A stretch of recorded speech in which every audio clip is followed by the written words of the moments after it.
Hello and welcome to Psychology Gym. I'm Jim and this channel should be useful for those studying IB, A-level, AP and even some areas of degree level psychology, but I hope it will also be of interest to those with simply a passing interest in the subject. Videos will be grouped together into playlists.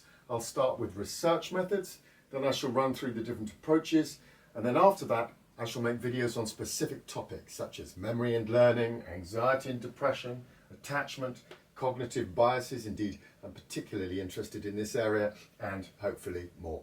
But the first thing we need to do is to define psychology. Do you know what psychology is? Could you define it now?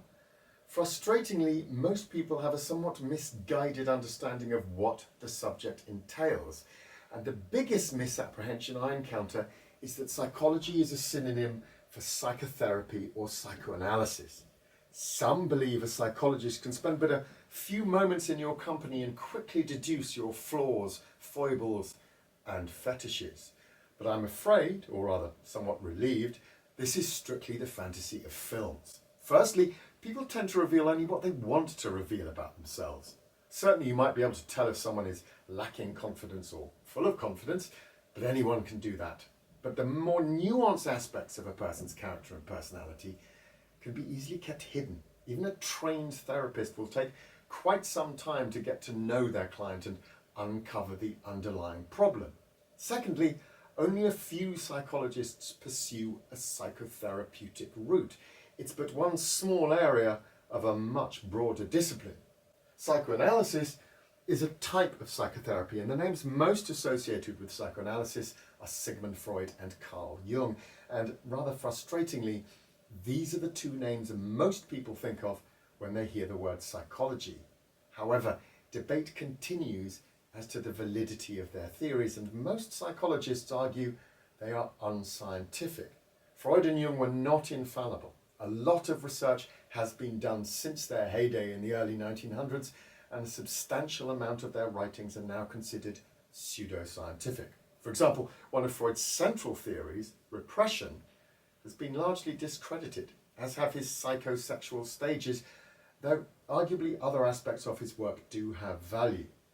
Psychology is a broad subject and covers an array of subdisciplines, many of which overlap with other disciplines. For example, neuropsychology overlaps with biology and medicine. Neuropsychologists or biopsychologists study the brain as an organ of the body. They run experiments to determine which parts of the brain are responsible for which behaviours. They study how brain cells or neurons work. They also study how and why the brain can malfunction by studying diseases such as Alzheimer's, Parkinson's, and schizophrenia. A related area is called psychopathology. You might think this means the study of psychopaths, but in fact, pathology means illness or disease. So psychopathology is the study of mental illnesses. Now this can include psychopathy, but most research is focused on more prevalent disorders such as depression and anxiety, phobias and anorexia. And for obvious reasons, this often overlaps with neuropsychology. And both of these have given rise to another area called neuropsychopharmacology. Yep, bit of a mouthful. This is an area of pharmacology that seeks to treat mental disorders and disease by prescribing drugs. For those with Parkinson's disease, drugs such as L-DOPA and MAO-B inhibitors can transform their quality of life, whereas other areas are more controversial, such as some of the drugs developed to treat depression, and we shall examine this in a later video. Social psychologists study the influence society has on a person's behaviour. And the most famous experiments in social psychology are probably Zimbardo's Stanford prison study and Milgram's electric shock studies, both of which demonstrated that by manipulating situational factors, some people, even good people, can be persuaded to behave in a cruel manner. But these results have been overgeneralized and they're not without their flaws. Replications have been conducted that failed to find the same results, and the subject is far wider than only these two studies. Comparative psychology. Comparative psychologists study animal behaviour, particularly monkeys and apes, and compare their behaviour with ours to try to understand how certain behaviours evolved due to selective pressures.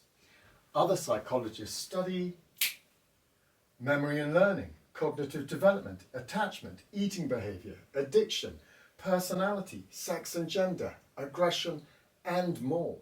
So you see, psychotherapy is but one small area of a much larger topic. So how do we define psychology so that it encompasses all of this? Well, one definition might be the scientific study of human behaviour, the brain and mental processes.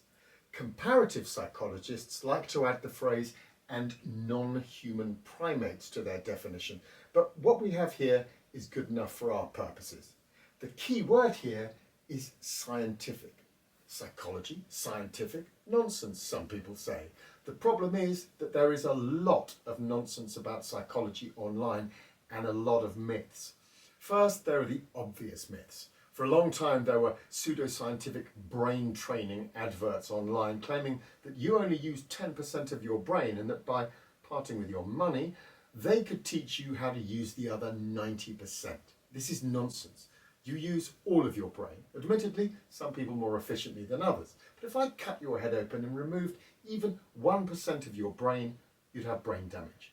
Some continue to claim that people are either left-brained or right-brained. Well, some might be artistic and others mathematic and logical, but there is little evidence to suggest the localization of function to this extent, and more evidence that the two hemispheres work very much in concert. You may also have heard that people have preferred learning styles, that some are auditory learners and others visual learners. But research suggests that the most effective method of teaching depends not on the learner, but on the type of material being taught.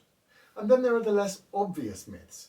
For example, that people in a crowd lose their sense of self and their inhibitions and therefore are prone to acting in a dangerous or even violent manner.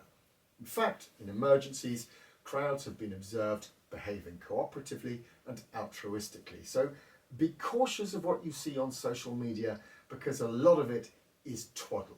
Now, it is certainly true that the discipline of psychology has a dodgy history of not being scientifically robust, and it also has a history of being very unethical in its treatment of humans and animals, and to defend itself against these accusations, psychology has had to up its game in the last 70 or 80 odd years and has worked hard to be considered a science.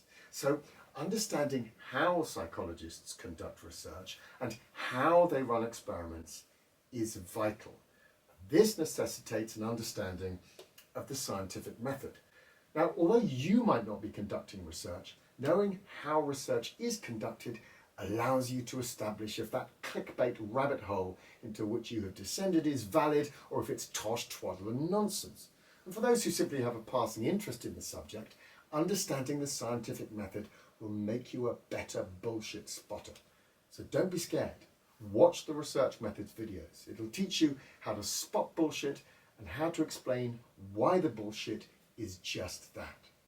And what about this word, behaviour?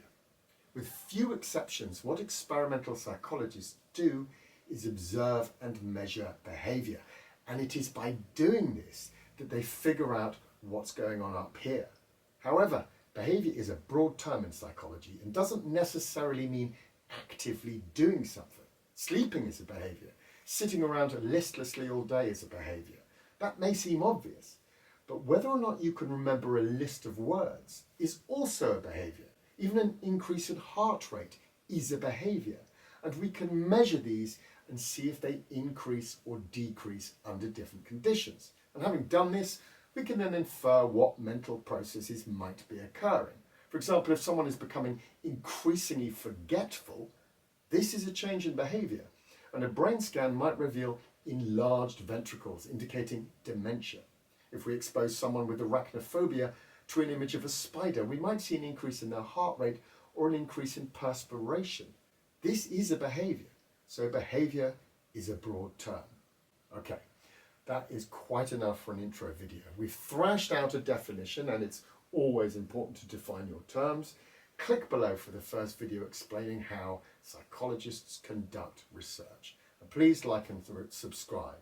And lastly, Forgive me for the poor lighting and maybe the poor editing. This is in its early stages. Hopefully I'll get better at it. Thanks for watching.